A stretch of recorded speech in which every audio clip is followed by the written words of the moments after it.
to address a real crisis. We're going to turn now to some of the initiatives on the ballot. Those questions coming from Mark Hanrahan from CREM 2. Mark. Thank you. Mr. Ferguson, this question goes to you first. This fall, voters will decide on the fate of 4 initiatives, including I-2117, which would repeal the state's Climate Commitment Act, which calls for having the state's largest polluters pay for carbon emissions. Are you going to vote for this initiative? And if not, what should the state's role be in fighting climate change?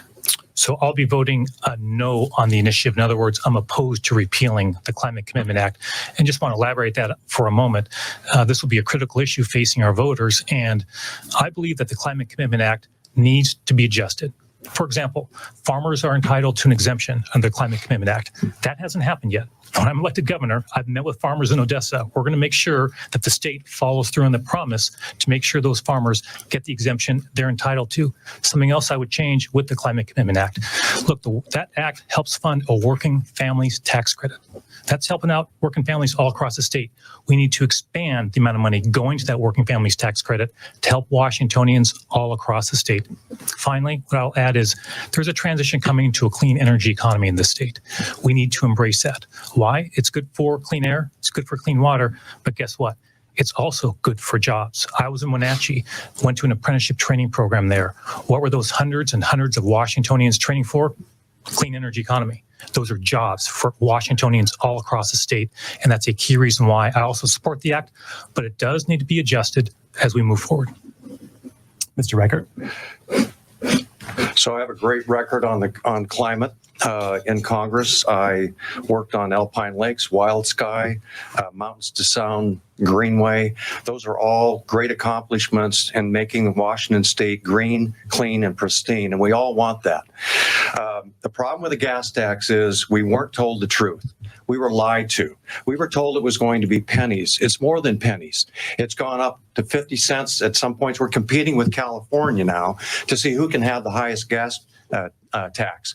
Now, when we do that, again, I'll go back to my previous statement, everything that we buy goes up. Everything that's hauled in trucks, grown on farms. And here's what's bothersome. The voters did not have an opportunity to really voice their opinions in this case. So I say, let's vote yes, pay less, and then let's have a discussion with the members of our state legislature and find a way forward that's not placing the cost of green, clean energy efforts on the backs of hardworking Washingtonians. We'll stay on the same topic, and this question will go to you, Mr. Ferguson, first. Before the law took effect, Washingtonians were told the CCA's impact on gas prices would be minimal, maybe a few cents a gallon.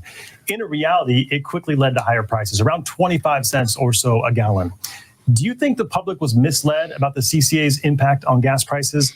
And would you take any steps to reduce gas prices and bring them back in line with states like Oregon? Yeah, it's time to move forward on what's going to have to move forward. And I talked earlier about making sure, for example, farmers get that exemption they're entitled to make sure they're not paying too much in gas prices. We need to make sure we're holding gas corporations accountable when they're not playing by the rules.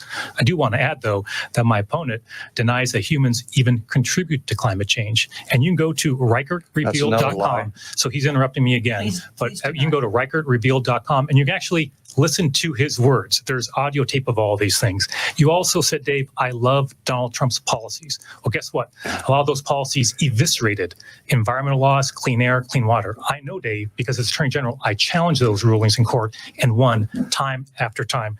Go to ReichertRevealed.com. You can actually listen to his voice saying all these things. And Mr. Reichert, the question centered around if you think Washingtonians were misled about the CCA's impact on gas prices, and what steps would you take, or would you take steps to reduce gas prices and bring them back in line with states like Oregon? Well, first of all, you vote yes on the initiative. And yes, we were misled. And yes, the farmers and the truck drivers were misled.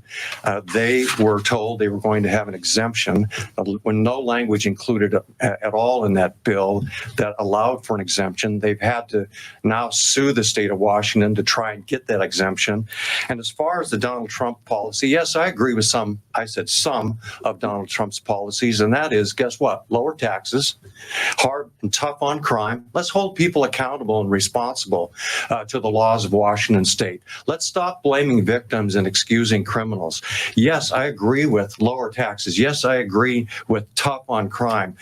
Yes, I agree with tougher on the borders and border security. We're allowing terrorists into our country.